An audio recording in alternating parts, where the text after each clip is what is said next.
President Trump did respond to him on Truth Social, and when I saw screenshots of this going around, I gave it a 50% chance that it could have been a fake parody screenshot. So being your trusted media analyst, I did my due diligence, went directly to the source, and it is real, where he did post, "Somebody please explain to kooky Tucker Carlson that Iran cannot have a nuclear weapon." This is where the nuance comes in. A lot of people just don't have the ability to understand the complexities of situations. Everything is either black or white to them. This may actually be true, okay? I mean, the Iranian leadership are completely insane.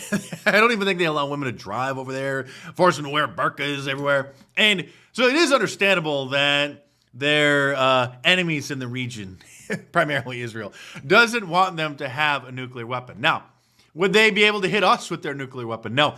Iran couldn't even send a postcard to the United States, let alone any of their missiles, okay? So they're definitely not a threat to us here, but of course, Israel's problems always become America's problems. Not that it should be that way, but the way that our foreign policy works due to, well, certain influences that you're not supposed to talk about that are operating in Washington, D.C. And before you start thinking, like I've already seen a bunch of twits on Twitter, our people in MAGA world are just throwing Trump out, the baby out with the bathwater, thinking that he is now getting us involved in the conflict. President Trump did reject the Israeli plan to kill the Iranian supreme leader. And French President Macron says that Trump made a move for a ceasefire between Israel and Iran. He wants to start the negotiations again. He did kind of warn them that this was coming if they didn't settle the Iranian nuclear deal with the United States. And then the day after the 60-day window expired is when Israel hit them.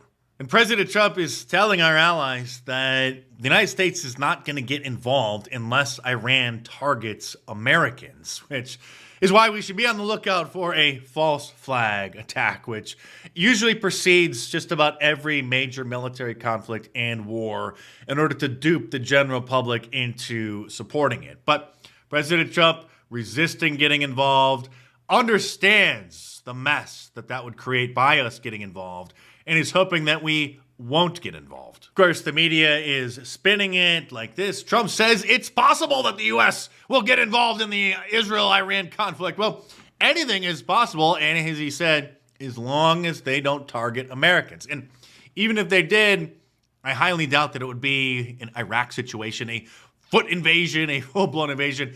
He would send some of our missiles over there to retaliate, just like he did in Syria in 2017.